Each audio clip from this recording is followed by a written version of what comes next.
Okay, well, hello everyone, and thank you all for joining us today for the 2021 ASEAN webinar on halal food trends, opportunities, and challenges. My name is Christy Zelinka, and I am one of the program coordinators in the Global Connect department here at WUSATA. As you may already know, it is WUSATA's vision to see agricultural businesses from the Western US flourish in the global marketplace. In the last year and a half, there have been many challenges. We've had to cancel and postpone our normal activities and rethink how we offer our services. We've adapted to the virtual world, offering virtual buying missions, as well as creating new ways to connect our US suppliers with foreign buyers. Virtual meetings, chef demos, restaurant promotions, and more have all been done. Another way we are trying to assist our US companies is by providing relevant up-to-date market data by sharing infographics provided by our in-country contractors.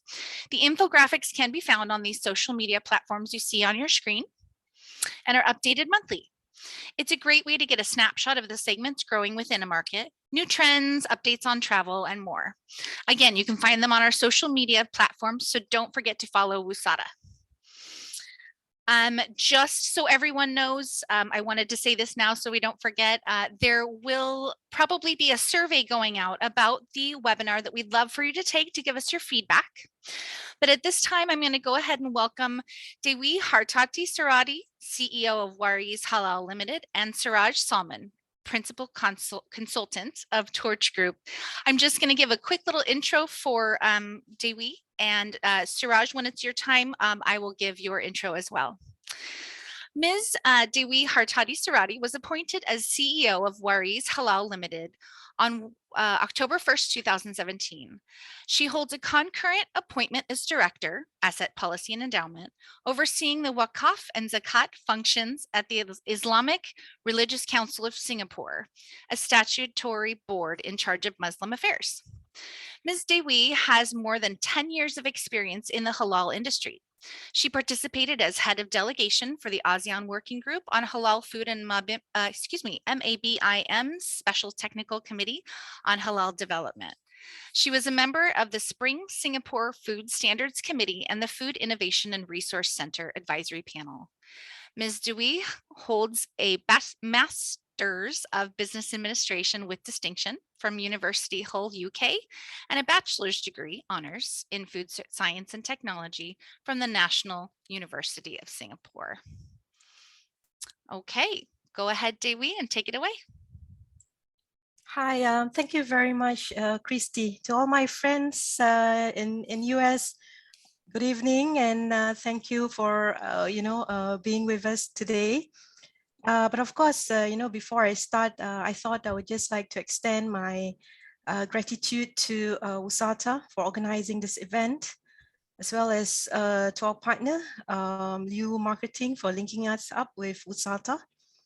All right, so today is indeed my great pleasure. Okay, just hold on for a while. I'll just share my slide.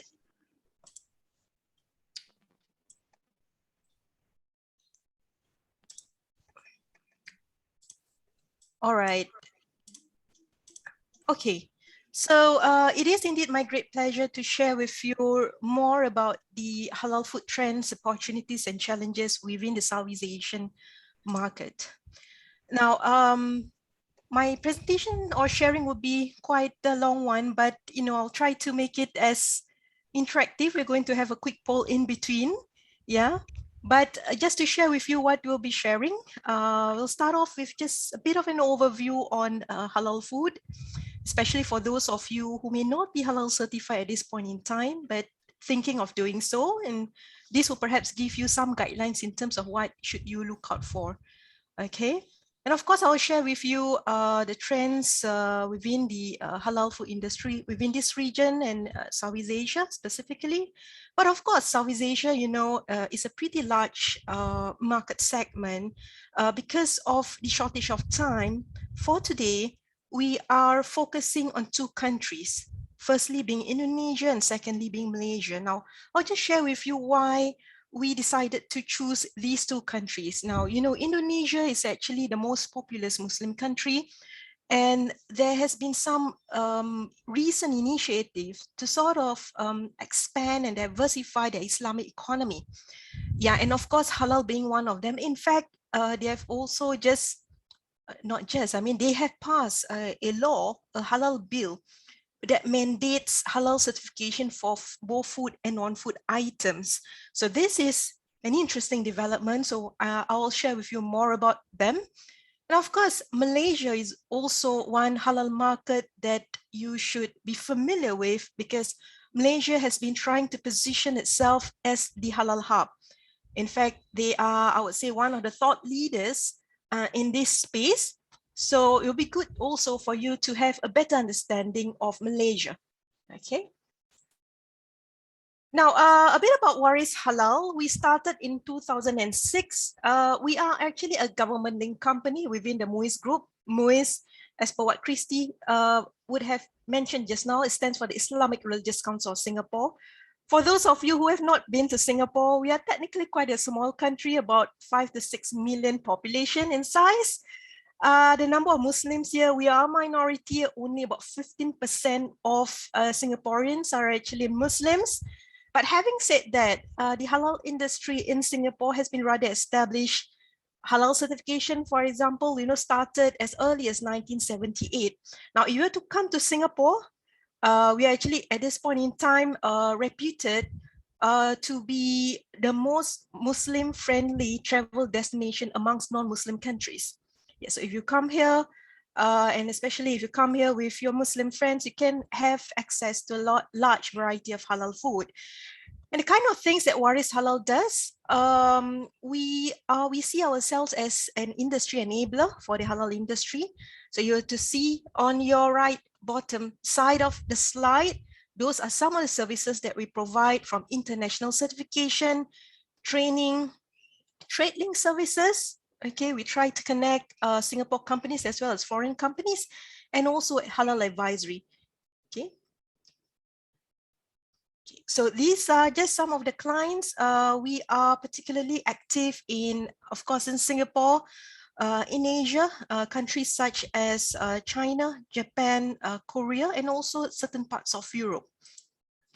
Now, a bit about halal food. Now, halal is an Arabic term which means lawful. In fact, in Islam, almost everything is halal except those that are prohibited within the religion. Okay.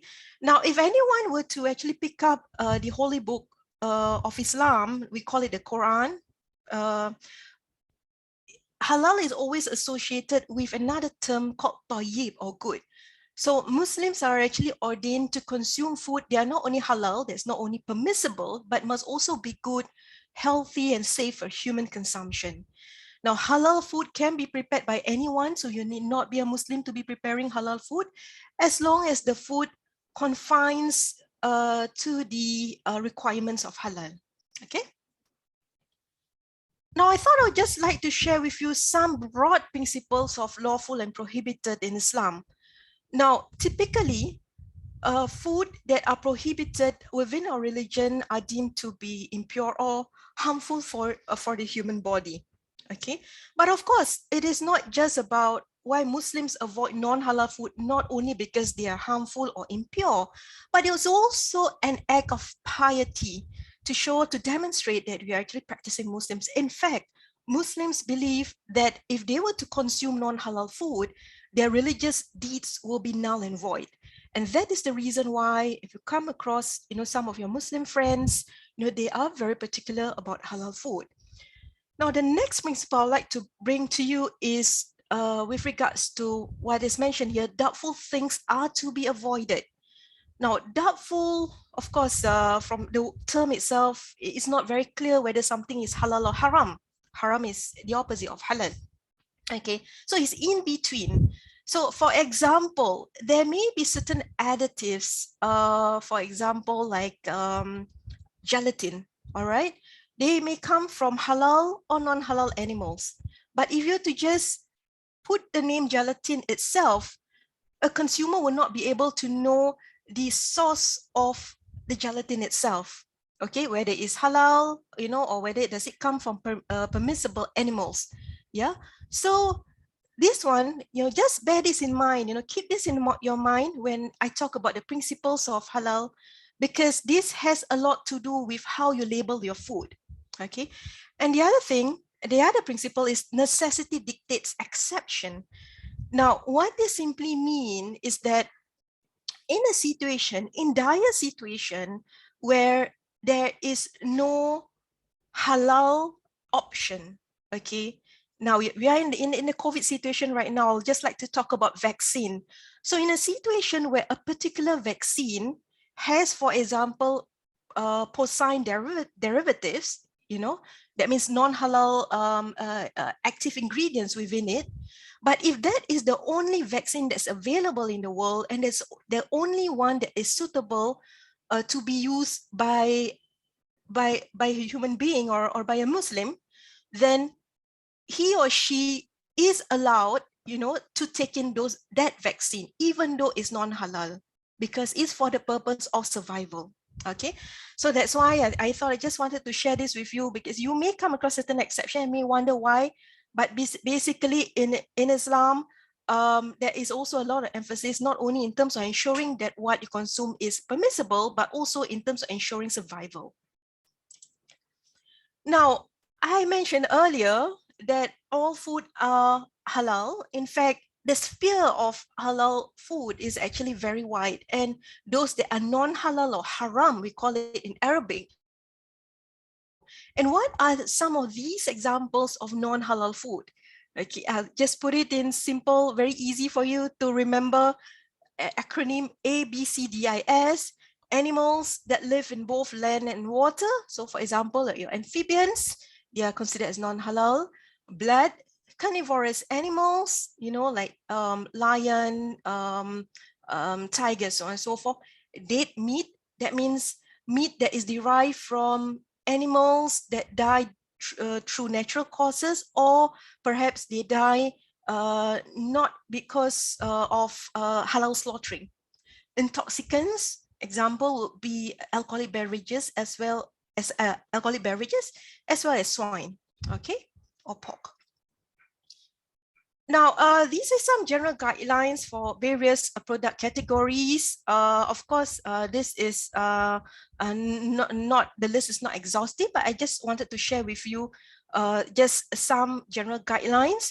So, for example, you look at your extreme left, animal and poultry products. So if your company is dealing with this kind of products, you have to be mindful that from a halal perspective, they are considered as high risk. So your animal and poultry products, of course, examples would be your cut meats, you know, sausages, you know, so on and so forth. Yeah. So typically, okay, when you export, you know, to countries, particularly Muslim majority countries, they would require halal certification for this kind of products. Okay, given the high risk nature. Okay. But of course, you're dealing with sausages and all. Okay, right below, I also shared with you some examples of critical ingredients that you need to be mindful of. So for example, sausages, you need to be mindful of the casing that you actually use. So whether it's of, you know, from natural causes, whether the seed come from animals. If the casing is actually an animal-based casing, then the animal must be slaughtered in accordance to the Islamic requirement before they can be used in a halal product. Okay, next I'll go on to confectionery products. They're classified as medium risk, but also because for confectionery products, a lot of the ingredients, you know, tend to be on the doubtful side. They tend to be quite complex in nature. They are deemed as medium risk. Okay, but of course, some of the typical ingredients that you may want to look out for confectionery products to ensure that they're halal, you need to be mindful of gelatin. For example, you know, that is being used in such products, because gelatin, a lot of them actually come from, in fact, I've read somewhere that 46% of the world's production of gelatin are actually coming from pigs. So that if it comes from pigs, then the gelatin will be considered as non-halal.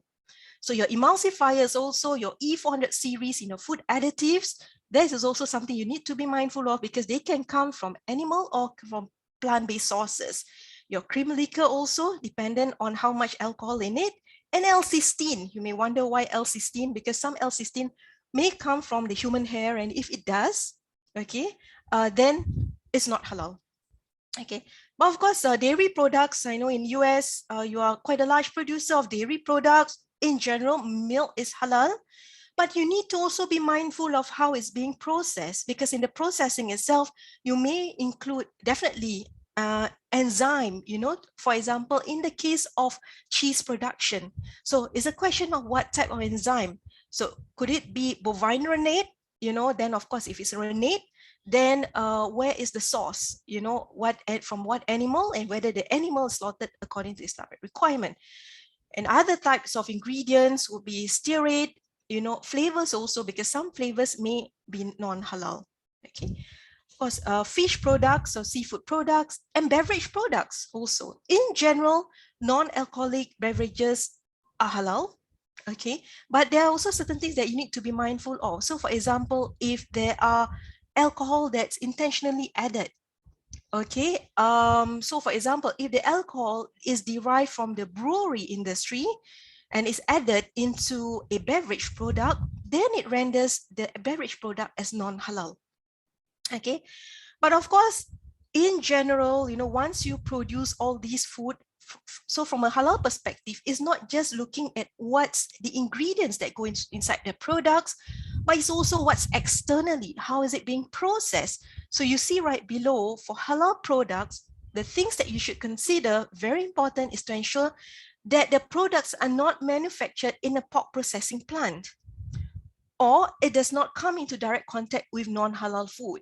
So for example, if you have a beverage product, okay, and if it's already in canned form, right, and you have it transported, in the, through your shipment process and transported to other parts of the world, but because of the canning process, there is no longer a direct contact with non-halal food, then it will still safeguard the integrity of your product. And if your product is halal, of course, the product continues to be halal, even though within the container, within the shipment, there may be other non-halal products, but because they don't come to direct contact, it doesn't matter. All right, it doesn't come to direct contact non-halal food, then it's okay for your halal products. Now, I think in US, you are very familiar with kosher. In fact, some of you may be asking what's the difference between halal and kosher. In fact, there are a lot of similarities. But perhaps I'd just like to share with you just one key difference. It is that in the Jewish tradition, meat and dairy products, must not be manufactured or consumed together. But this is not the case in Islam. Okay. Now, how about vegetarian diet then? Okay, in general, vegetables are halal, but having said that, like what I've mentioned in my earlier slide, it really depends on the what do you call that, the ingredients that go inside it. So if there are, for example, the food is cooked with a cooking wine, okay, then the vegetarian product or food is no longer classified as halal. Okay, so I've shared with you in broad about halal food. I'll go into halal certification. Now, as many of you could possibly know, halal certification is technically an independent testimony, okay, usually is being done by a Muslim organization to attest that a product is suitable for Muslim consumption. In most cases around the world, okay, perhaps only for selected markets, halal certification is voluntary, okay. Now, one of the things that you should really take note of is that in almost every country, okay, there are many, there are halal, okay, many countries have halal certification program. That's why you can see the various logo on your right-hand side, okay? And they can be either managed by government or private entities, some of these halal certification bodies. But one thing that you should really take note of, especially when you are in the business of exporting your food products, at this point in time, whilst we speak, there is no international halal standard. So what does that mean is that when you have identified a market that you want to export your products to, you must be familiar, you must study and be familiar with the halal regulations and standards within that country. Okay, so different countries would have different standards and different regulations. And that is later on, I'll share with you, that is actually one of the key challenges when you want to penetrate the halal market. Okay, but nonetheless, okay, even though these standards around the world, different countries, they may have different standards, But by and large, there are a lot more similarities in terms of the standards compared to the differences. Okay, so for example, okay, if you're to talk to any or to pick up any of the halal standards around the world, all of them will tell you that pork or its derivatives are actually non-halal. Okay, but there are some minor differences. So these differences would be like, for example, if you are in the business of manufacturing flavors, in some cases, you may use ethanol as an extraction solvent. Okay, so the ethanol, there will be some residual ethanol in the end product. Okay, so from a halal perspective, depending on which market you're referring to and if, depending on which halal standard, the threshold level for the alcohol may differ from countries to countries. Okay, but in general, the threshold level is 0.5% or less. Okay, but my advice would be you have to be familiar with the respective countries that you are intending to export to. Now, let's focus on halal certification in Southeast Asia. Now, halal certification actually came out of necessity within this region. Okay, why I say so is because a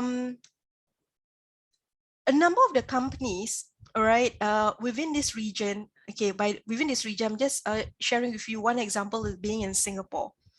There's one company called Lieu Marketing, okay, back in the 1970s, and they wanted to export. It's a beverage company, yeah. They wanted to export to the Middle East, right? And what happened was that they were required by the authority, hey, you know, can you produce a halal certificate or endorsement of sort? All right, so they could not turn to anyone else except the Islamic authority back then, and that was MOIS, and that was when how halal certification started.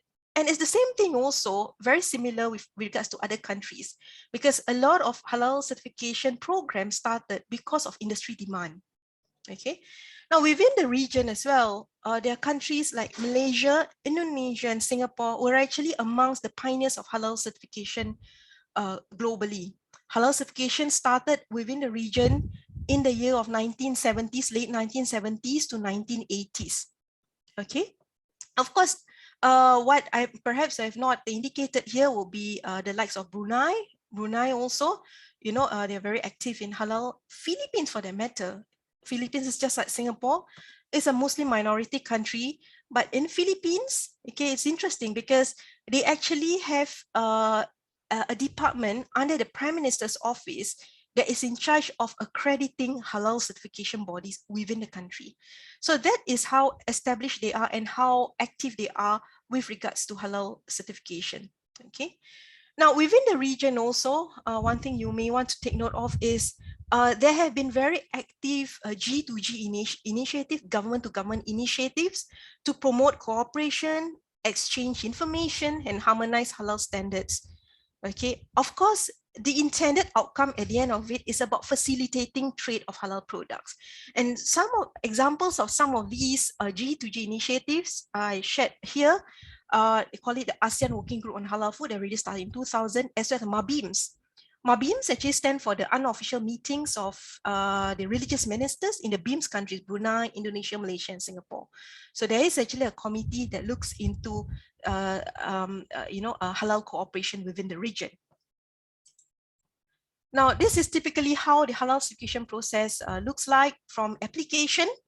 Okay, application, that means if you want to go into halal certification, you need to ensure that all of your ingredients are substantiated with documents to confirm that your ingredients are actually halal or are actually halal compliant.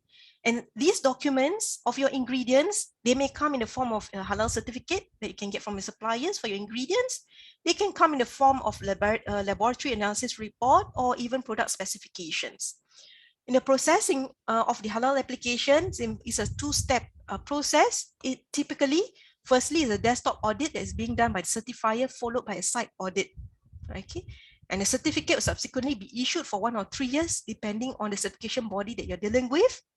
And post-certification. Now, in fact, post-certification, I always tell our certified companies, you need to know that being halal certified is just one step. Okay, it's a long game. is a long game, because you need to ensure that you maintain your halal standards at all times, because the certification body will conduct an audit, surprise or non-surprise audits at your premises. Okay. Now, a bit about the halal governance framework that you need to take note of. So when you are embarking on the halal industry, you may come across these various agencies. So for example, at a broader government level, the authority, I will call it, they will be the ones who will be responsible with regards to standards development, or even formulating regulations relating to halal food or halal food labeling, okay, or even market access to the country. Now, accreditation bodies, accreditation bodies are also known as certification body for certifiers. They are the ones who have an oversight over certifiers. Okay, so they have an influence over how certification bodies conduct themselves. Okay, of course, certification bodies are the ones who check on your premises and ensure compliance before they issue the halal certificate. And of course, the company themselves, maintaining halal is also your responsibility. It's not just the responsibility of the authority or the certification body. So some of the things that you need to be mindful of is, of course, you need to ensure that you comply with the requirements at all times. And this would include, establishing a halal team, having a halal quality management system, or even attending halal related training. Okay. Now, let's go into the trends and opportunities in the halal food industry.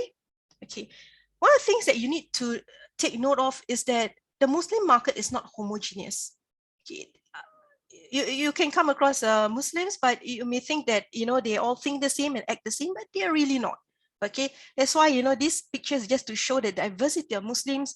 They can be of different races, they may come from different geographical locations. And within Islam itself, there are also four main denominations, or we call it the Islamic school of thought, where there would be differences, minor differences in opinion. Okay, so in short, the Muslim market is not homogeneous. Now, this slide is just to show you that, when you come across Muslims, you can see that some of them are more of the orthodox or the liberal Muslims. Okay, but it just shows that this slide is just to show to you that, you may come across some Muslims who are considered as the religious conservatives, the pragmatics, the liberals, or even the social conformists. But of course, today we are in the topic of Southeast Asia. In general, okay, by and large, the Muslims within Southeast Asia are deemed to be more of the pragmatic Muslims. Okay, why? Because they tend to be rather progressive in terms of the thinking, meaning to say that there is a close integration of their religion as well as the day-to-day life. Okay, but also they adhere to religion, quite strongly in terms of ensuring, for example, that they consume halal food. Okay. Now let's look at the demographics. Okay. Down here, this pie chart shows that the Asia Pacific is actually forms the majority of the world's Muslim. Currently, it stands at 62%. So 62% of the world's Muslims are actually residing in the Asia Pacific region. Okay. So majority of the Muslims in Southeast Asia, okay, they belong to we call it the Shafi'i school of jurisprudence or school of thought, which means to say that by and large, they have similar understanding and view of Islam, okay, by and large. Okay, another thing that you need to take note of is the emergence of the new Muslim consumers. So they will not only be, so the Muslims also be looking for halal food, but they have also remarkable spending power. Okay. Now, in terms of consumer behavior, now there's actually a survey by PwC that Indonesians, for example, compared to the other Muslims within Southeast Asia, for example, they actually attach more importance to brand than consumers anywhere else. Okay. In fact, the survey has also shown that 60% of Indonesians actually prefer local brands. But having said that, they may not necessarily, okay, understand or know the ownership of those brands. So for example, like your Nestle Kit Kat, they may think that, oh, it's produced in the country and therefore is a local brand. They may not even think that it's actually a global brand. So what this means is that for international companies, you are actually technically not at a disadvantage, okay, as long as you're able to localize your products. Okay, localize your product. I think this is actually a very important aspect of exporting your product. Okay, the other thing is the growing centrality of halal certification. So if you relate back to what I mentioned earlier, halal certification started very early as 1970s within this region. And because of the long exposure of Muslims in Southeast Asia to halal certification, they would actually look out for, okay, they would prefer products that are halal certified over those that are not certified. Because products that are not certified, what it means is that they would have to pick up the product, study the ingredient listing, and determine whether it's halal or not. It's going to be quite a lengthy process, especially when you have a lot of things to shop in the supermarket. Yeah. So of course, the other trend that you want to be take note of is the rise of purposeful consumption. Okay. So what it means is basically it's about mindful consumption. Okay, so the consumers in general, there's greater awareness in terms of the nutrition, in terms of the health and food safety of food. Okay, and of course, there's also this trend towards what they call it as better for you trend in food consumption. Okay, that means it's about what food is actually better for them. Okay, so they would pay a lot more emphasis on the texture of the food, its mouthfeel, or its taste, and also the flavor. Okay, and of course, for those who are perhaps more health conscious, okay, now there's greater and greater move, okay, in fact, greater and greater exposure towards the consumption of meat substitutes. Okay. Now let's take a look at understand the value of the global halal market. So globally, the halal food market is expected to grow at 6% annually, hitting about $1.38 trillion by 2024. Okay, so this is just food per se. Okay, the global halal market, food and non-food, is actually $2.1 trillion US. Okay, now the primary exporters of products are from non-Muslim countries, including US, okay, Brazil and India. Okay, these are the key exporters of halal food for the Muslim countries. Okay. Now, of course, we are in the era of COVID. Now, how has COVID impacted the halal food industry? I guess it's not limited to halal food per se, but it has also affected the food industry as a whole. You see, we have seen how the supply chains, have been disrupted. How companies are now looking for alternative sources of raw materials, okay, and they place a lot more emphasis in terms of the need to diversify the sources of their food or raw materials, okay. And of course, because of travel restrictions, what we are seeing as far as consumer behavior is the emergence of e-commerce purchases.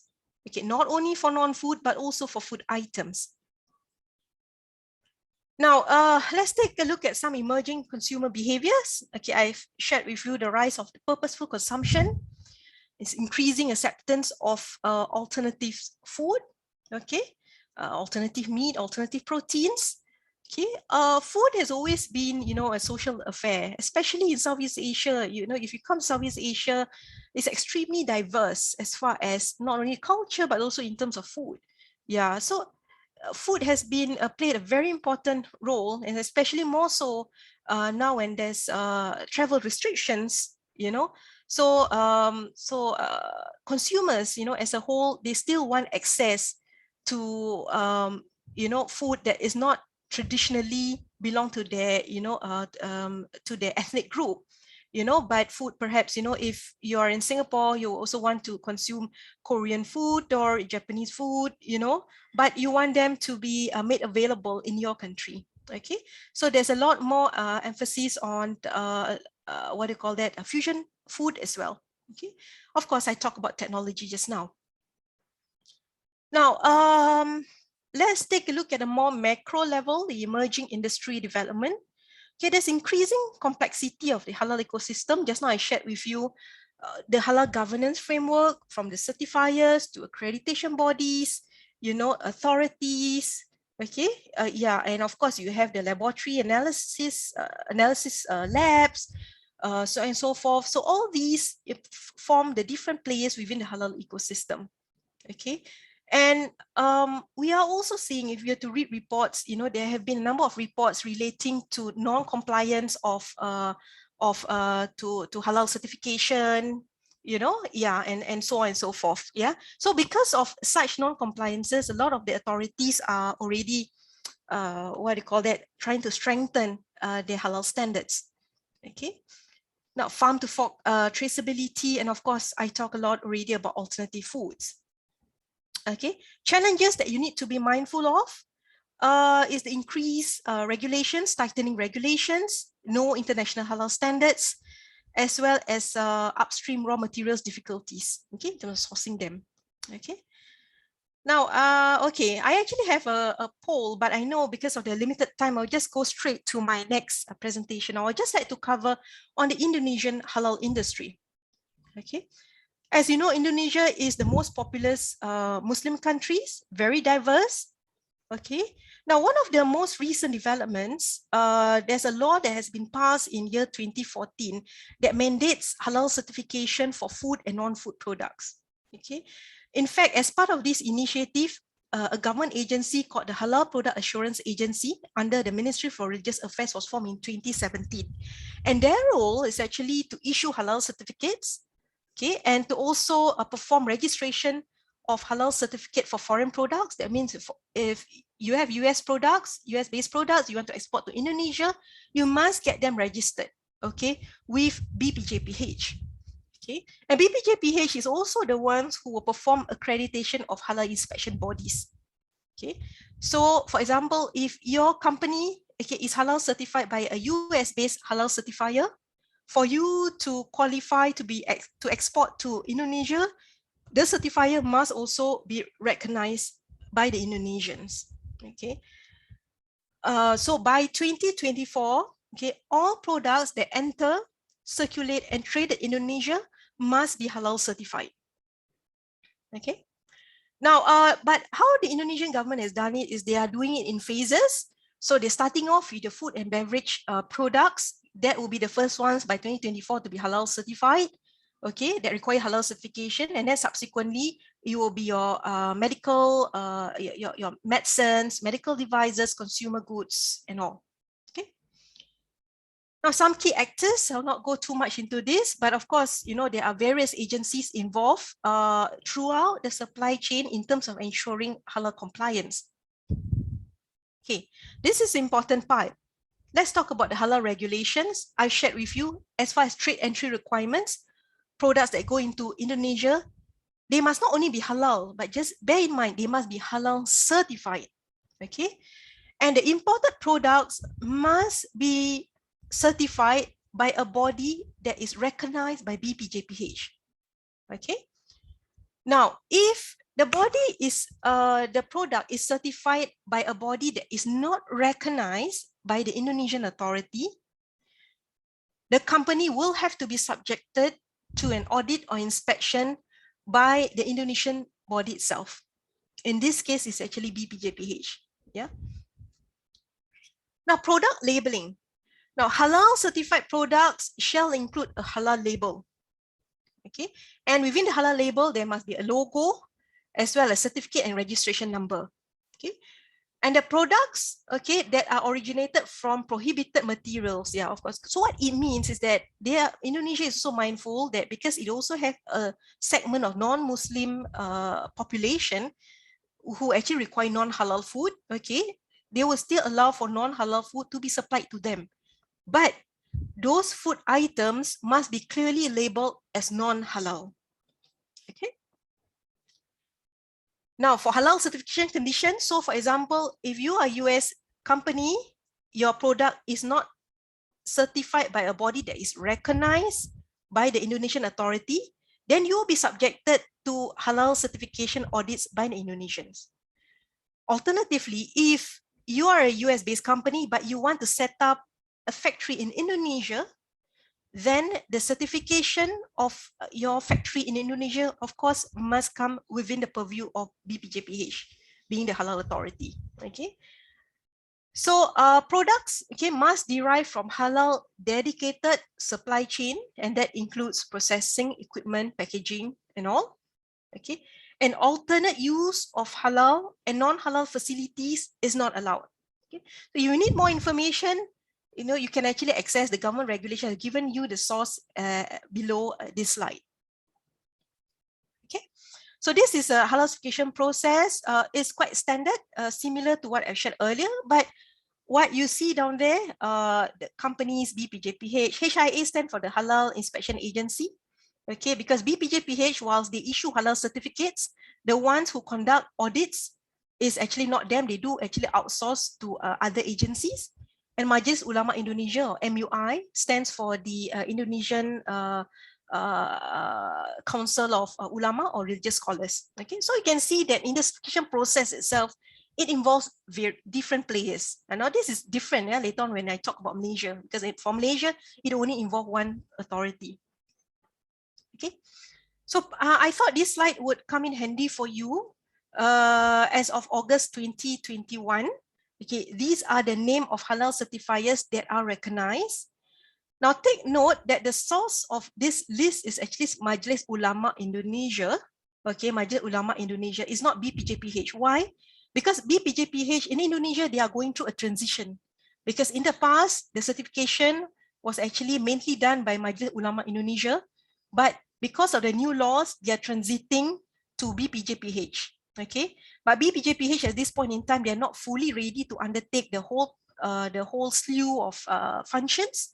They are still relying on the list of recognized bodies. Okay, that is already that is put up by the Majlis Ulama Indonesia. Okay, but in future, you will have to take reference to the website by BPJPH to have the list of recognized certification bodies. Okay. Now, next I'll transit to Malaysia. Okay, Malaysia, I shared with you earlier. They are, trying to position themselves as the halal hub. Okay, the Indonesian halal market currently is about $70 billion.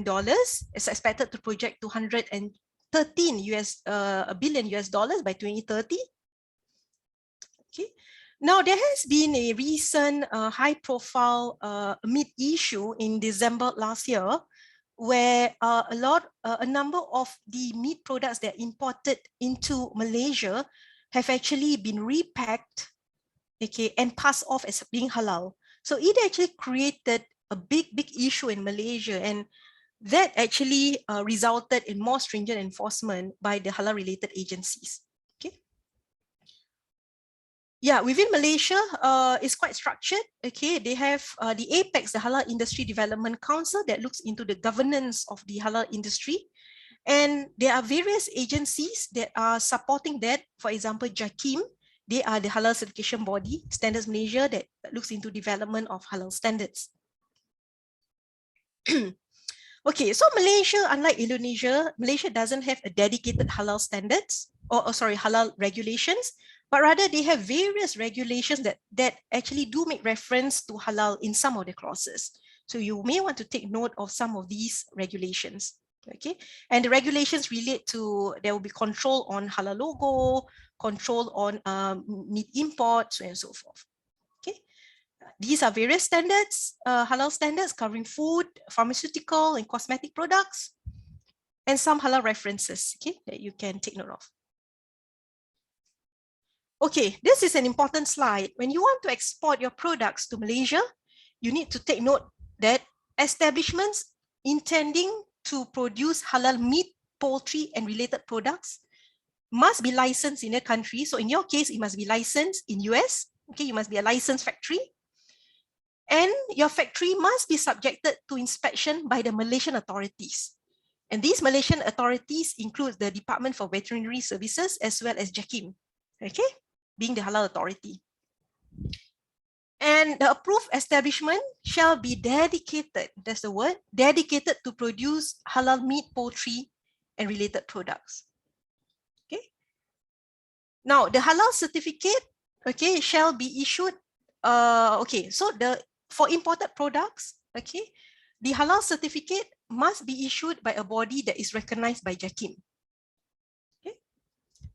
Another thing that you need to take note of, if you're exporting to Malaysia and the product actually has a halal logo, it must be certified by a body that is recognized by JAKIM.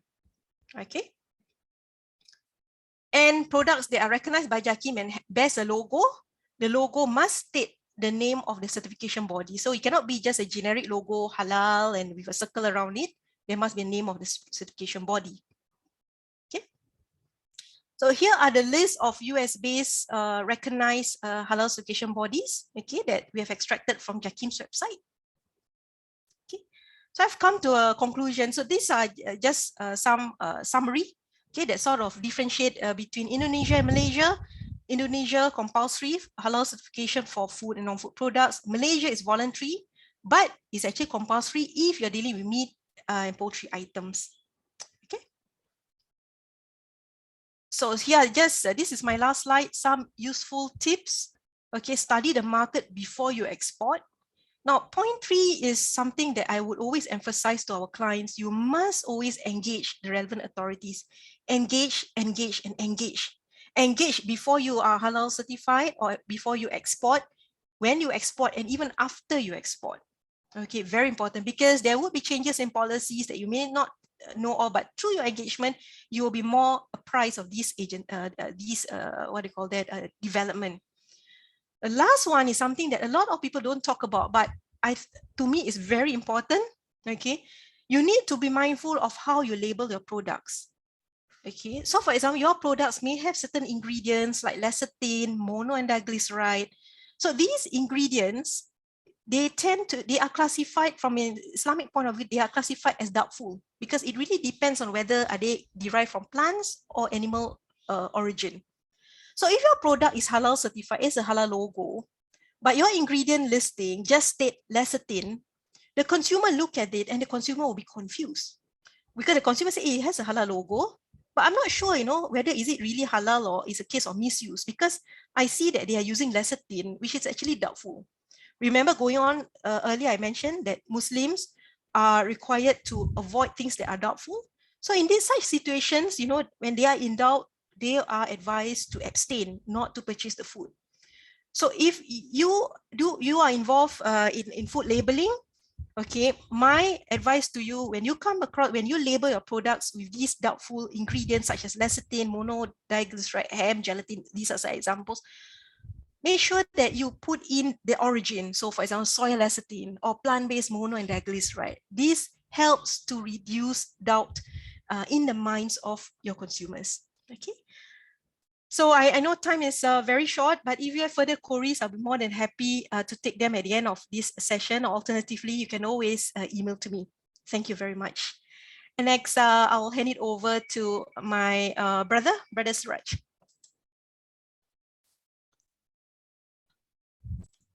Suraj, would you like me? Can I introduce you? Okay. Our next speaker is Suraj Salman. Received the best education in business management, working closely with hundreds of businesses as the Singapore Malay Chambers of Commerce and Industry Membership Services Manager for several years.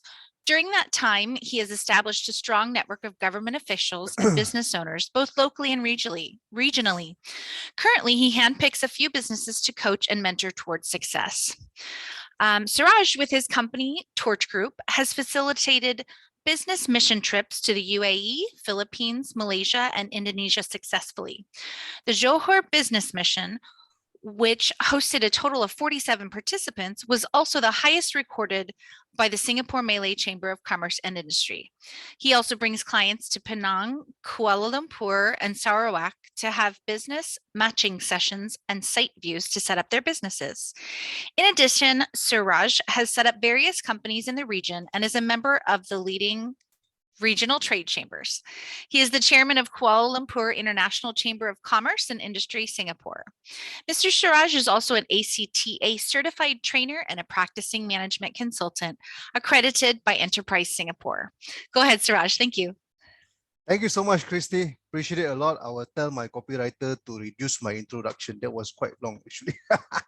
Okay. All right. Thank you so much again, Christy, WUSATA. Good evening over there. Thank you for giving us an opportunity to share a few words. Thank you also to my fellow speaker and friend, Devi, and Mr. Thomas Wee also. All right, guys. So I'm gonna share screen. That's my slides over here. I'm just start presenting. Okay.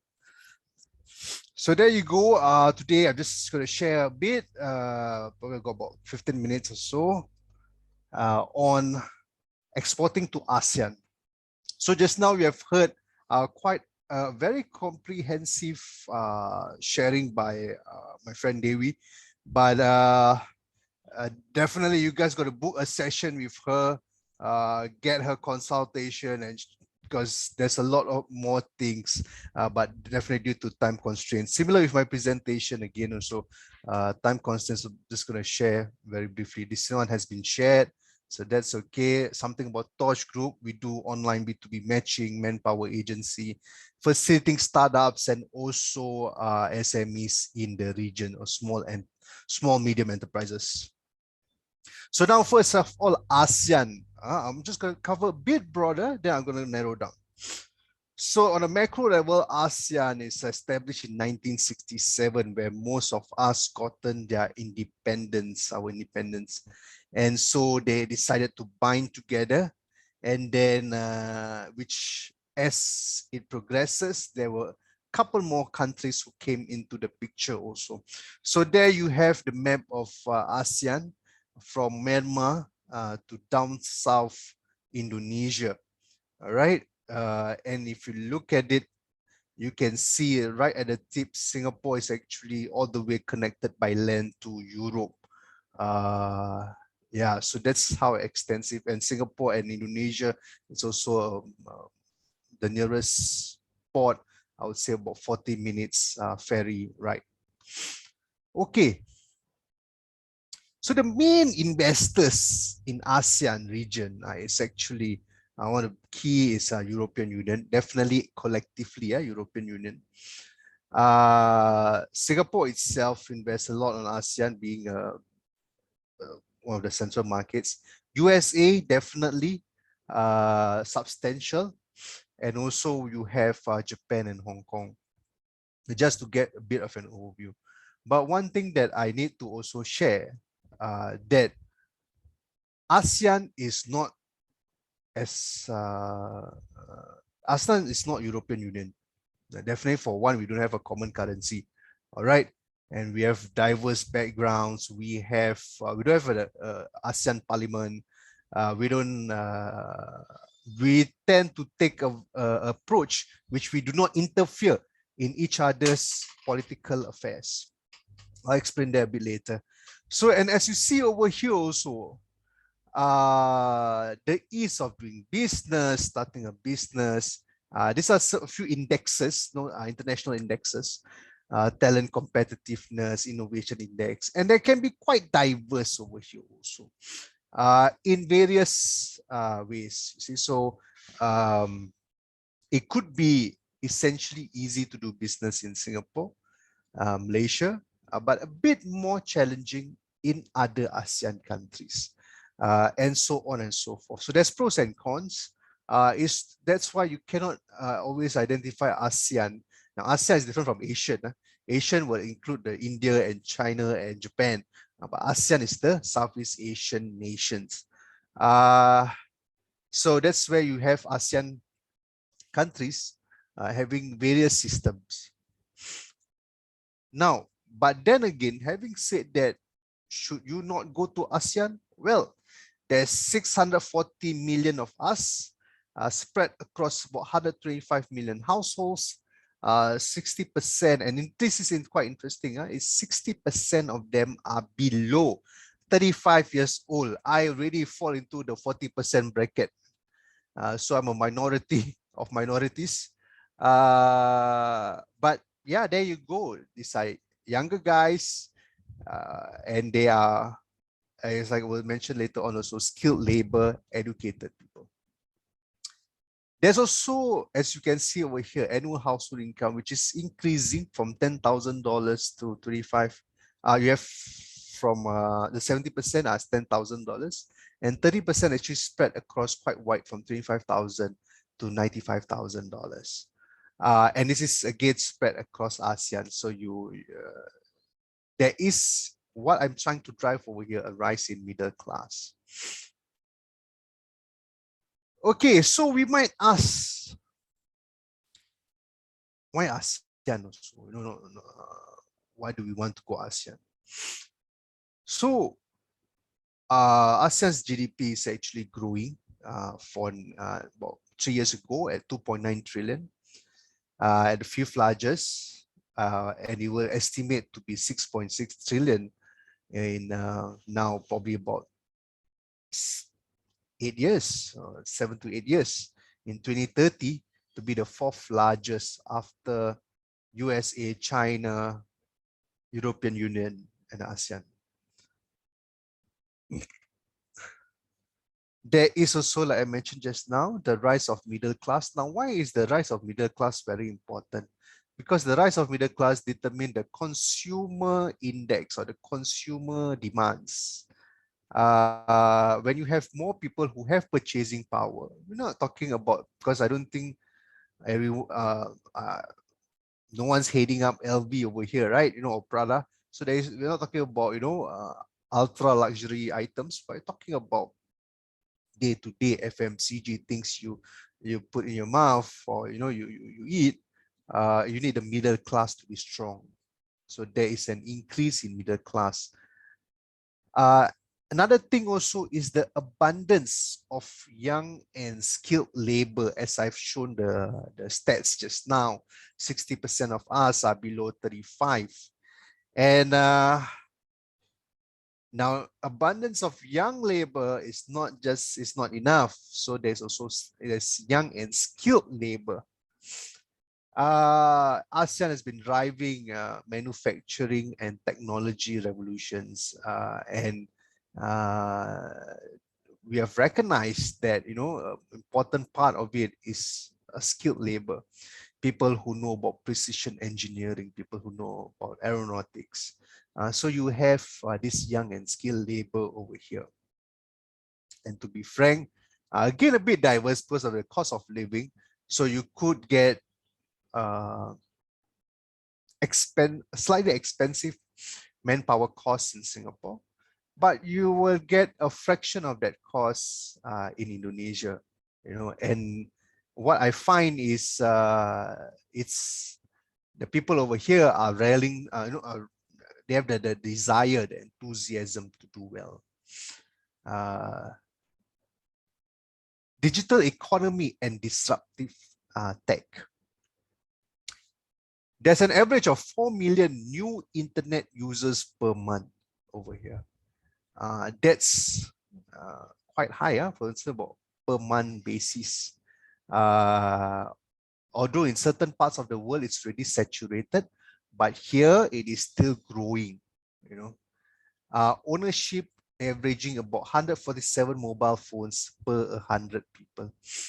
So you can actually say to a certain extent, the guys at ASEAN are connected digitally. Why? Because a lot of services are now on tech. E-commerce. You have your ride-hailing services, your Uber, and but over here it's more of Grab, Gojek. So these are the things that in a way makes you have to be on tech. You see, people have started to adopt it. Not just the young ones, which is the usual case, but also the older ones.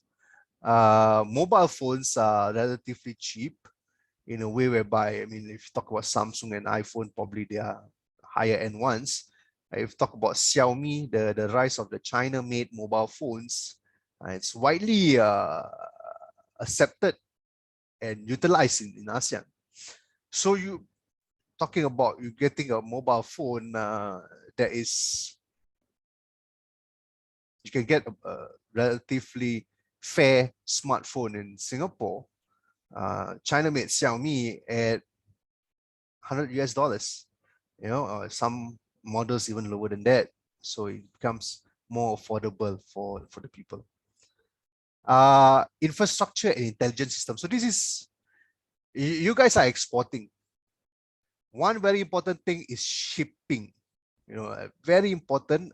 So you talk about trucking, you talk about connectivity. So infrastructure is there, it's growing. I'm not saying there, everything, but it's growing. You know, you can see, I think President Jokowi from Indonesia is built like the infrastructure president. You know, Duterte also in Philippines is very known for infrastructure.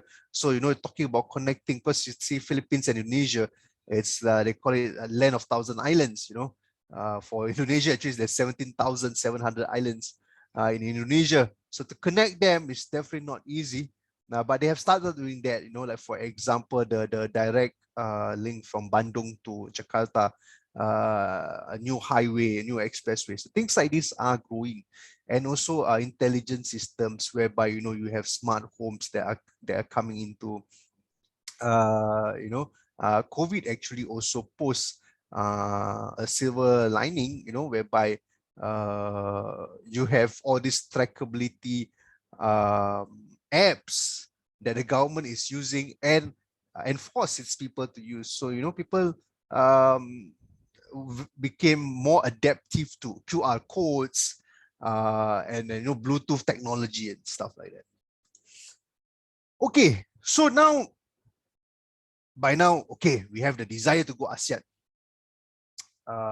Other than talking to Devi, especially for halal matters, you might want to see also what kind of incentives, what kind of assistance that the governments can help you with. I narrowed down at this point to Indonesia and Malaysia. So in Indonesia, it is called the BKPM. That's the abbreviation in Indonesian language. Or it's called Indonesian Investment Coordinating Board. Now, what it does, basically, it regulates investments, it regulates businesses coming into Indonesia, and it acts as the main link between the businesses and government. Okay, so they are actually mandated to assist foreign companies to set up, to grow also in Indonesia. How? In terms of highlighting tax incentive, in terms of assisting with applications, regulatory bodies, they are the ones. Anyway, if anyone's interested, you can always link me up later on, and I can always link you to the exact people over there. Again, these organizations everywhere around the world, it's a jungle, you know. You send to the common email, might not work all the time. Send to a specific person, it works 5 times faster. Okay, another one for Malaysia is actually Maida, Malaysian Investment Development Authority, Maida. Again, its key focus is actually the manufacturing and service sectors. So sometimes, you know, when you decide to export and then things are good, making money for you, you might want to set up a factory over here to process or to distribute. You know, because definitely if you are producing in USA, shipping to ASEAN might take time and also high costs.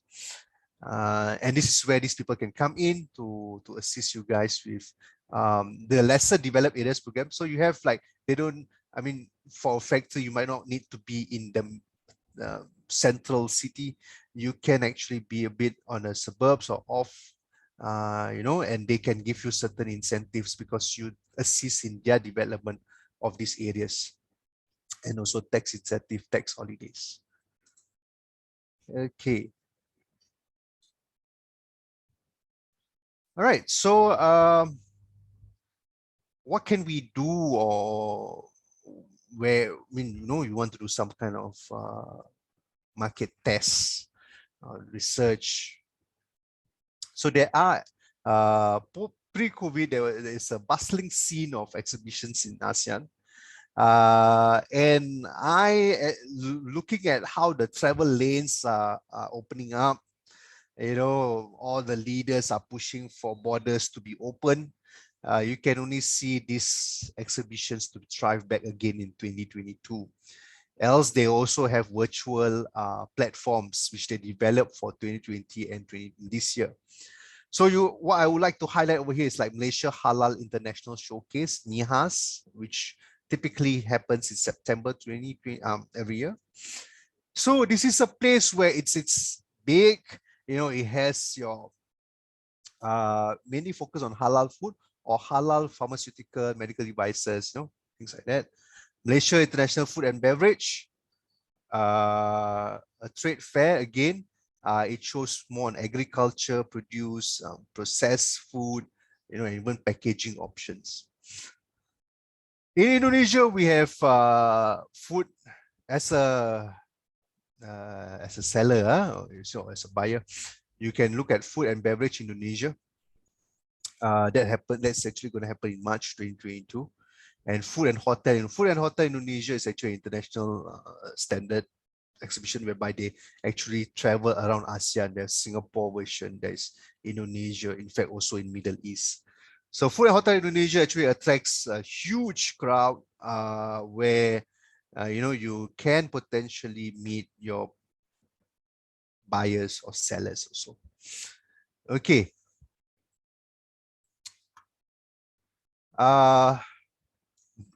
Before I think just got maybe this last slide, couple of slides.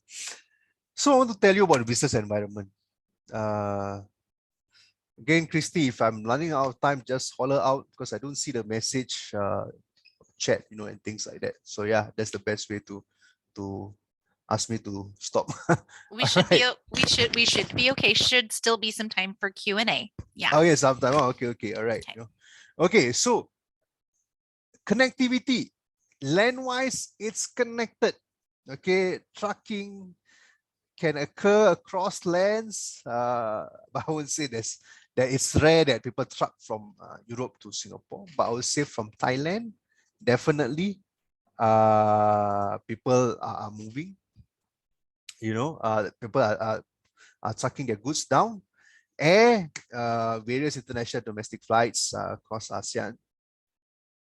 There's also the rise of budget airlines where, pre-COVID, there's a lot of budget airlines, budget flights. We talk about Singapore to KL, you've got minimally 7 flights per airline, connecting, you see. Sea-wise, you've got international class facilities in Tanjung Pelepas, Malaysia, Keppel, Singapore, and Tanjung Priok in Indonesia. So there's not much to worry about that. There is connectivity, although if you are connecting to definitely there are remote areas, and that definitely takes a bit more time, takes a bit more cost. Time management over here. Guys, what I notice is and now we're talking, I think we can talk about a post-pandemic world already, whereby jams are already forming up, and Malaysia and Indonesia are known for traffic jams, definitely in peak hours, and things. So you need to factor that in and never use that, that Grab or Uber, they'll tell you estimated time of arrival, right? I ever shared with a friend, okay guys, I'm going to reach there at 1 p.m. But that time that the ride-hailing service keeps on updated, actually I reached there at 2 p.m. So, you got to factor all these things. Now, the local businessman over here likes to know people from social angles. They're not very transactional. Malaysian, Indonesian, they get to know you, they get you to socialize together. They want to know the real you without your blazer and tie. All right. So I would say immerse in the culture,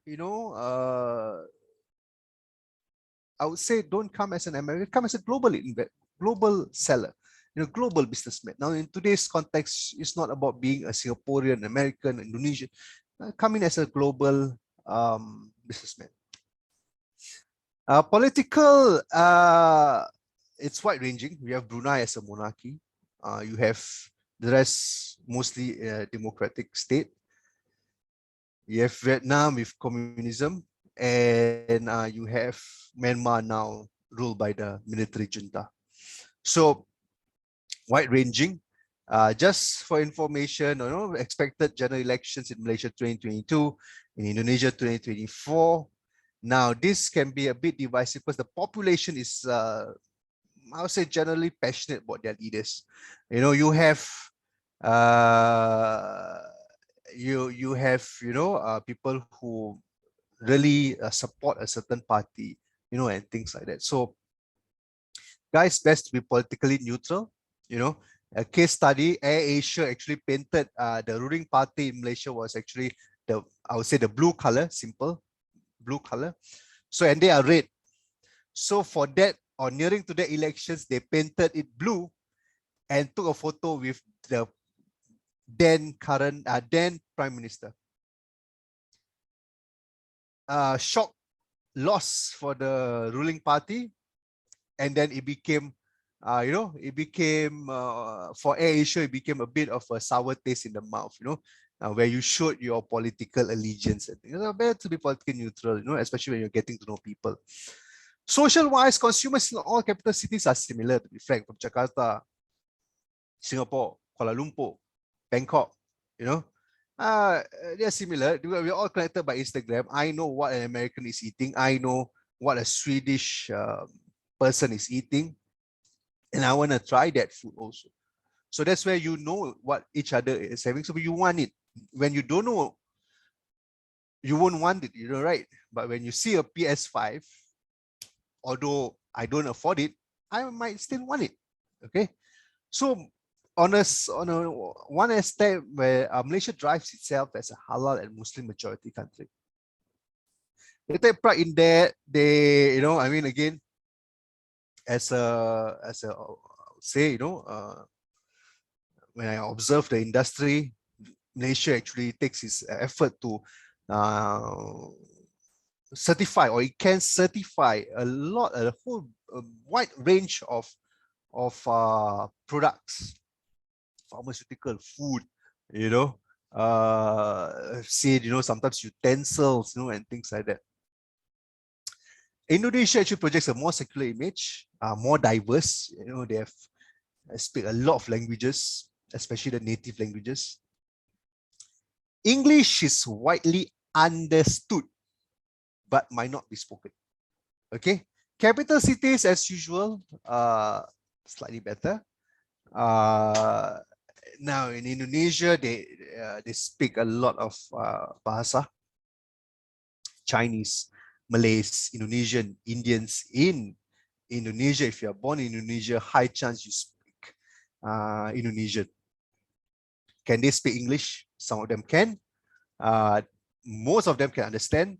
Some of them, they told me, and I've met them before and shared, they feel a bit shy. It's like, what if I speak the wrong English and then it actually offend you? So ASEAN or Asian also have a whole a deep sense of, I need to treat my guests well. I need to be hospitable. I need to respect them. But then they also will demand the same respect. ASEAN will not accept, coming for cowboy mentality, and because colonialism has left us for probably minimally 50 years, 55 years in Singapore at least. Some of the countries even longer. So, they expect to be respected as a buyer or as a seller, all right. But when respect is given, one of the most hospitable people, really. All right. So, guys, welcome to ASEAN. All right. Come over here, or you do reach out to Davey or me or or Thomas, and definitely we can do more to assist you guys. All right, guys. So thank you so much. Yeah, a bit of my details over here, but definitely later on we can share that. Thomas, please. Thank you. So hi everyone. Now we're going to have the Q&A session, and it's about, I think we have about 15 minutes or so before we end the whole thing. And I think there were some questions that came up during the session itself. I think it's quite good that we can actually go through them. And at the same time, if any questions, right, please feel free to just put in your questions on the Q&A portion itself. I'll moderate as well. I'll consolidate some questions and address them to either Dewey or Siraj. So before I carry on, I'm Thomas. I'm your WUSATA rep in Southeast Asia. So very thankful for you to be here today. Great. So let's go straight into it. I saw one question here from Candice. So the question is that is Halal certification required for importing cheese into Malaysia? For Dewey maybe. Yeah. Yep. Okay, Candice, thank you very much for the question. So for cheese, it is not compulsory for halal certification if you want to export to Malaysia. But having said that, it would be advisable, for you to have a halal certificate because, you are also competing, with other companies, and there will be a lot of other wide range of other cheese products, on the shelf of the supermarket in Malaysia that bear a halal logo. So if yours doesn't have a halal logo, then, high chance, it may not be purchased, by the consumers. Yeah. So my advice would be, it will be good if you can attain halal certification for the products. Thanks. Just to address one question on that, about dairy in Malaysia itself, right? I came across seems to be a recent law that says that some changes that says that now all dairy has to be halal certified as well. Is that something, a new development going on? Have you heard about it, Dewey? Yeah, as far as I'm concerned, it's not enforced yet, but perhaps, they are moving towards it lah. Yeah, but it's a good point. Good to understand some of these recent development. And I guess, because Indonesia being a Muslim majority country and the most populous Muslim country, and they have mandated all food and all non-food, to be halal certified. So my sense is that some other markets, some other countries, the likes of Malaysia, will also be studying this development. Yeah, and they may also be, opening or rather widening their range of halal certified products. Yeah. Okay, just quick question actually about this non-food as well. What kind of non-food halal products are there? Because typically we think that halal actually involves only food, right? Yeah. So for example, your medicines, vaccines, health supplements. I'm not too sure. Some countries, they would regard health supplements as what do you call that, as food. Some of them will classify it more like within the medicine category. Yeah, but also your non-consumables, the likes of your toiletry products and all. Okay. Yeah, so Malaysia is going very, very aggressively in terms of mandating these products to be halal certified. Yeah. Okay, yeah. I came across once was about even the fine bone china has to be halal certified because there could be I came across that too. Yeah, porcine bones, right? Yeah. The crockeries, right? Yeah, so Yes. it's a special type of crockery where they would use animal bones to sort of strengthen, increase the durability of that product. Yeah, because of course traditionally it's taken from animal bones. Therefore, some companies would want it to be halal certified as a way of attracting the Muslim consumers. Great. Okay. I think earlier on your one question about dairy. So I just wanted to ask you, it's very common now you see in some of the markets, right, where it's better for you kind of trend to have a plant-based dairy like oat milk, cashew nut milk kind of thing. So question is that do we have to have it halal certified to enter the market into like Indonesia and Malaysia? Any of you, yeah. Suraj? Oh, Let me okay. do it, please. Actually, what we are seeing, right, the trend is at least in Singapore, and I know that similar trend also in other parts of Southeast Asia through my interactions with some of my contacts. The growth of halal certified products, growth rate of halal certified products is far more than the growth rates of halal certified companies or premises. What it means is that you see, because for companies, they want to be halal certified, they will have to conform to certain requirements, and not all companies can conform to those requirements. But if you're already halal certified, you're already on board the bandwagon, it's so much easier for you to extend the number of SKUs to be halal certified. Yeah. So what we are seeing more and more, these products, different types of products, different types. Now, of course, you're talking about your alternative proteins. In fact, we have also been approached by some companies that are looking into lab cultured meat, asking, what's the process of being halal certified? But of course, it's a novel kind of product. You talk about lab cultured meat.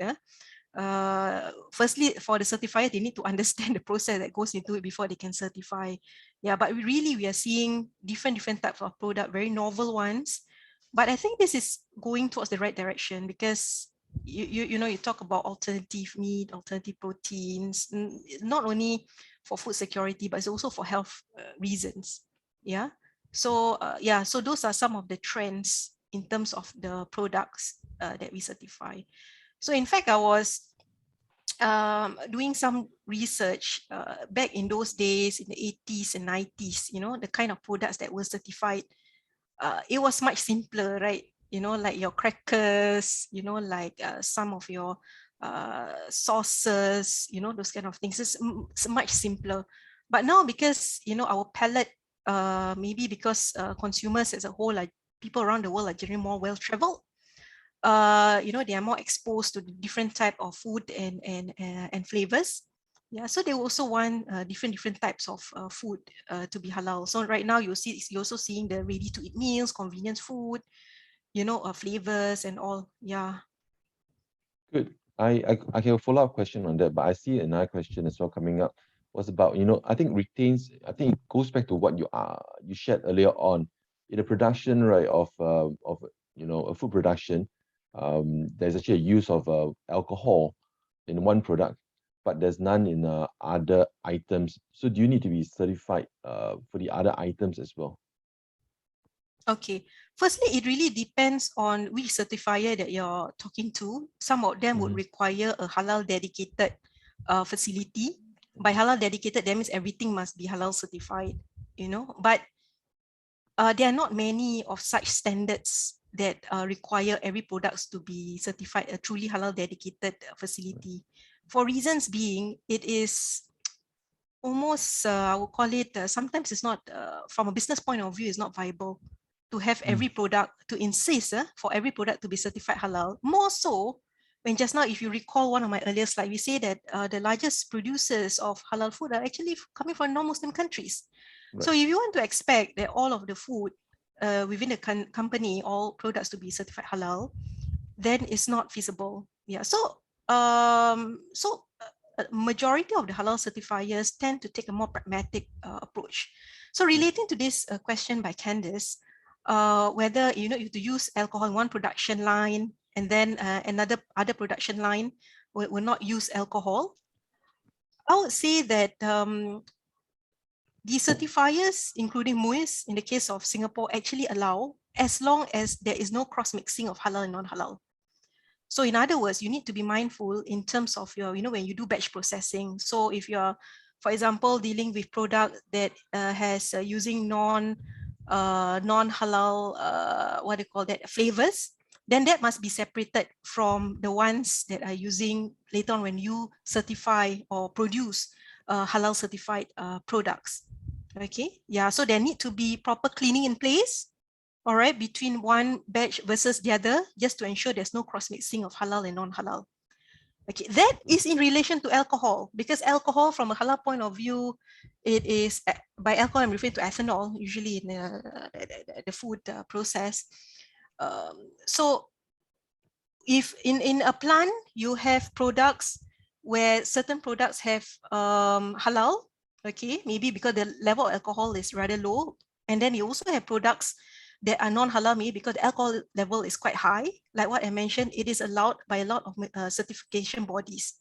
But having said that, the same thing cannot be extrapolated if you're to deal with meat products. So for example, if you're dealing with what do you call that, beef, all right, beef products, and halal, you cannot use the same premises to also, for example, be processing pork products, maybe cutting and preparation of pork products, because pork is considered as a high risk, Haram. or I would say non-halal, and very sensitive. So for meat, it's a totally different application altogether. I think that's a good point. We have came across actually US producers, right, where they have dedicated brands and even plants, right, just purely for non-halal. And for halal, right, the entire plant itself, right, is only dealing with, in fact, the plant is certified. I think it was by Jakim as well for Malaysia. So it was more on that. So yeah, that's a good point. Actually, I got Yeah. another interesting question that came across was that, we have importers that say, importers means buyers from Asia, right, from Indonesia and from Malaysia, that tells the exporters, suppliers from US, right, don't worry about halal. I will buy from you. I'll sort out the halal for you. So I just thought this is a question I could ask Siraj, how do you deal with that? And maybe Dewey can add into it later on. How much do I trust, in terms of my brand and the risk involved in this thing? Uh, all right, interesting question. I would say, yeah, and definitely you will hear that frequently. Because everything's possible in ASEAN, lah, or Indonesia, Malaysia, where people tend to talk. I would say nicely, yeah, that people hate to say no.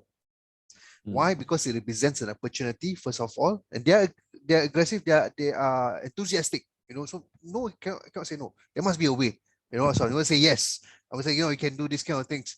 So there's always a left lane, or the not the right way, but the left way of doing things. And you could potentially achieve your short-term objective or goals with that. But I wouldn't. I mean, if you're in for a short kill, I don't know, man, 1 week, and you want to play high stakes, then yeah, suit yourself. You could do that. Because usually what they offer you is a shorter process. Give a sum of money and don't worry about it. We get it settled. We've got guys, it's a whole cartel. We got guys at the customs, we follow this kind of shipment, it's gonna be simple and easy. But I mean, definitely you want to do, at least in business, you want to do things in the long term, and not have it successful. For example, I'm going to bring like cheese crackers from US to Indonesia, and it went well. Business is good, people like it, but then the authorities start coming in, right? Hey, where's your certification? Where is your import permit? Where's your halal? And things like that. Labeling. And that's where you get all trouble. I don't see any use for that. But yeah, Devi, please add on, Devi. Good point. Yeah. No, I agree with what Suraj mentioned, because a lot of people, within this region, right, maybe because of culture, we don't like to say no lah. It is deemed like, rude, or something of that sort. So we try to accommodate, as much as possible. And that is translated to how companies in Southeast Asia, conduct their business, right? It's about, anything can, But having said that, Thomas, frankly speaking, I do come across a number of queries of such, and I've interacted with a number of importers where they ask me questions like, okay, how do I get this so and so product to be halal certified? Usually before I answer that question, I will ask this question: where is the product manufactured? Because I want to know whether the one whom I'm talking to is the manufacturer, because the one who can submit an application is the manufacturer. is not the importer. Maybe the importer can facilitate in terms of trying to find out the requirements, you know, by the importing country. But ultimately, the one who certify, okay, is typically in an agency in the country of origin. Right. Because Malaysia and Indonesia, for that matter, when they recognize foreign certification bodies, these certification bodies must operate in the country of origin. Meaning, if okay, you are a US-based company, Malaysia, Indonesia will only recognize US-based certifiers. So if Waris were to issue, we will not be recognized because of these policies by both Malaysia and Indonesia. So what you need to do is that yes, the importer can always, you know, facilitate and all, but there's only certain much that they can do. Because to be halal certified, like what I mentioned, you need to produce a number of supporting documents, your laboratory analysis report, your specs, you know, even your process flow chart, you know, the names of your staff and all. And these are, a lot of them are confidential information. If I'm the manufacturer, I wouldn't want to divulge some of these trade secrets to my client, to my partner. You know, yeah. So yeah, I mean, there's only certain much that they could, of course, they can facilitate, but ultimately at the end of it, the one who can push for that certification and ensure that the product can finally be halal certified is the manufacturer itself. Yeah. Good, thanks. I got one question here. We see here from Tyler asking about labeling itself. I think previously there was another question which Dewi, you answered through text itself, right, on labeling as well. But I think in this case, right, it's more labeling in terms of halal labeling itself. So you may want to address it. His question is that where's the best location on top of or the packaging itself for each country in Southeast Asia. I think in these countries for Southeast Asia, probably we are looking at Indonesia and Malaysia. Where's the best place to actually put your label, your halal label? Must it be stickers or specific wording? Yeah. Okay. You can answer that. Yeah. Very, very good question by Tyler. Thank you so much for your question. Label is extremely important, and I do get questions, people asking, can I paste the label, you know, on my product, or paste the halal logo on my product? You see, for example, why they're asking that, maybe because they are in the midst of getting certification. So right now it's not certified yet, so they're waiting for certification. But then, you know, they already have a truck full of packages, you know, without the logo. Then suddenly they realize they got it certified. They want to paste the halal logo. Pasting of halal logo, most certifiers, they will not allow, because there would be possibilities of it being tampered with. Right.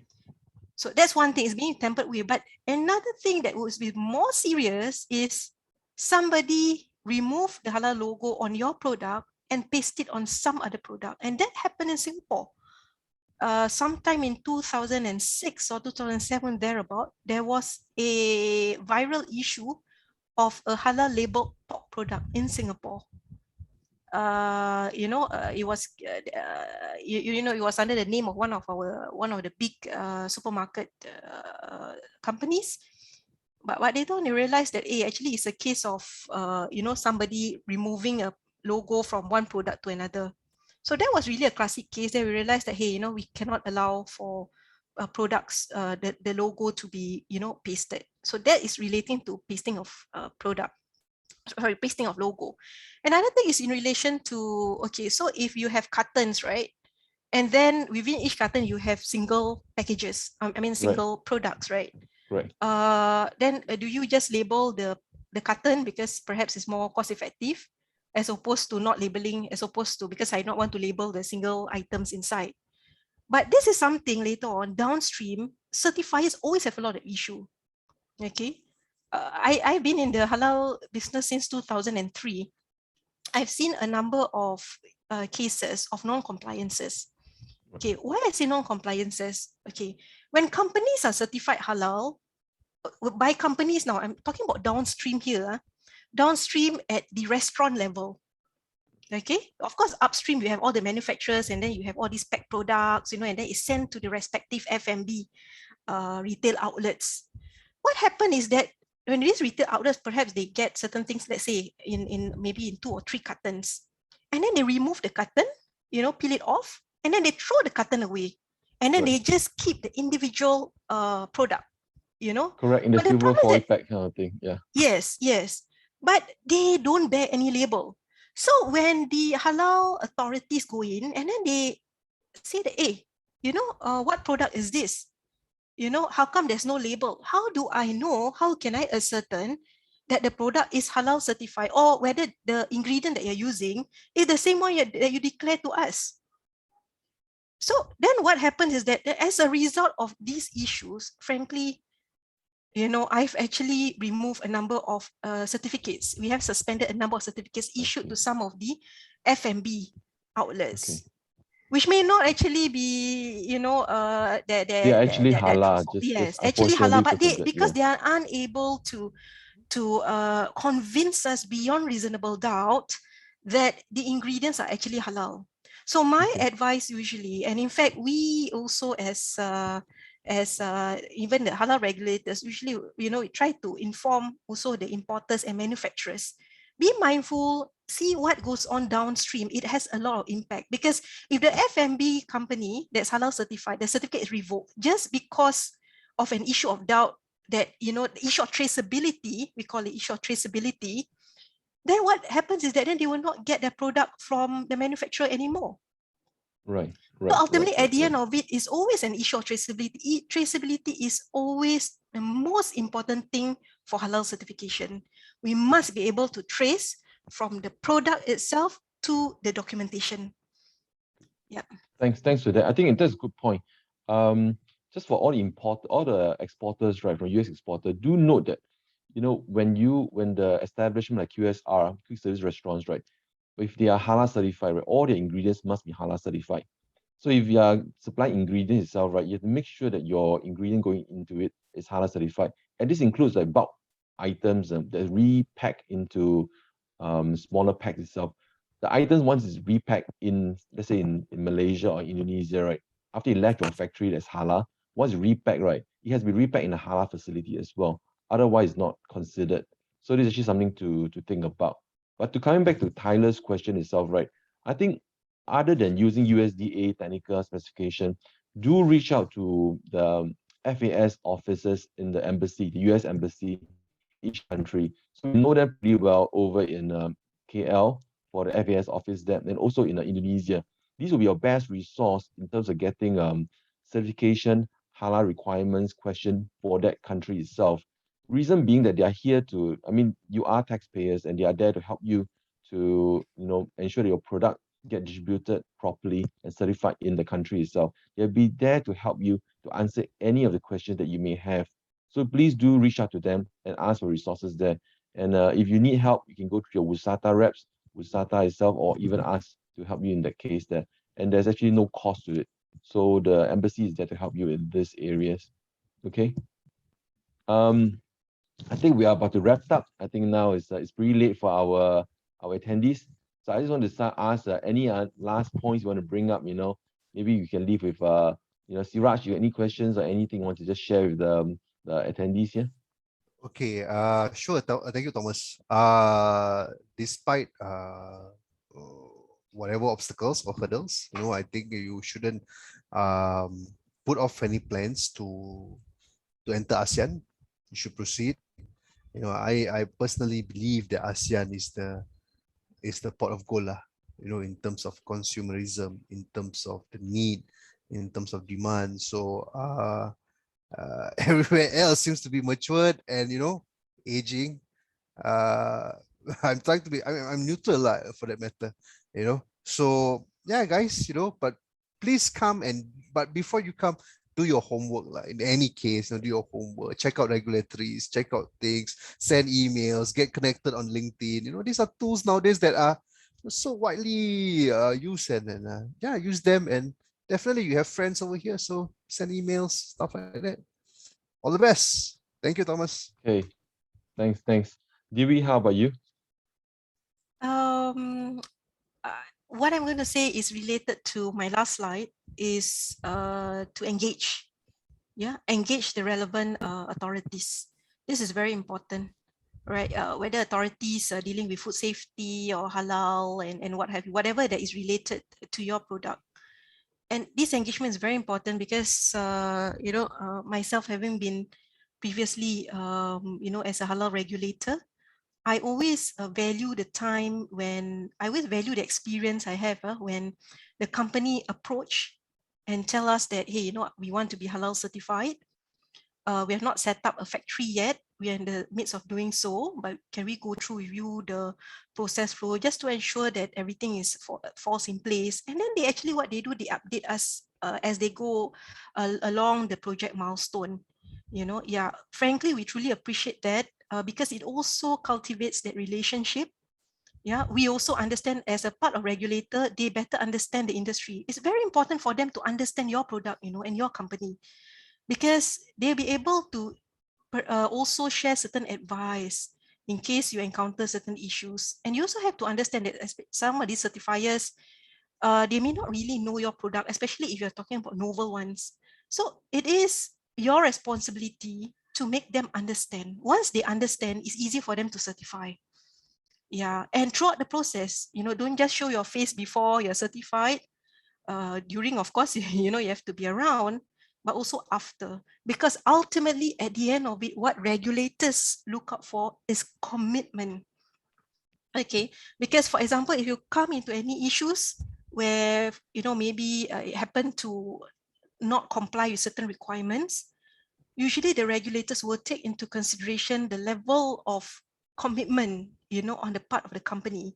If they sense that the senior management of the company is not committed, then there's a high chance that, they will perhaps even give you a longer suspension period. But if they feel they can sense the commitment and you can demonstrate the level of commitment, then even if you don't comply, they can perhaps just let you off with just a simple warning or perhaps just a shorter suspension period. Yeah. So engagement and commitment. Yeah, that's my advice. Thank you very much, DB. Thank you very much, Suraj. And again, I want to emphasize to all the exporters, right, from US exporters, do reach out to your FAS, all your US resources available in country. So if you don't know where to get them, you can, ask WUSATA, Christy, or even myself, kind of thing, to find out more, and we can help you to link up to it. And of course, you can always engage Suraj and DB to help you to go into the nitty-gritty of how to get yourself certified and to be compliant for this exciting and large growing market of the halal market in Southeast Asia. Christy, over to you. Thank you so much. And thank you again to our speakers, Dewi and Siraj and Thomas. Thanks for helping to moderate the Q&A. Really appreciate that. Thank you all for coming. Have a fantastic evening, and to you in Southeast Asia, a fantastic morning. And we will see you soon. Thank you. Thank you. Thanks, Christy. Thank Thanks, you. Thomas, Siraj, and Thank thank you. you, everyone. Thank you, Take care. everyone. Have a good dinner. Bye-bye. Yeah, enjoy your night. Bye-bye.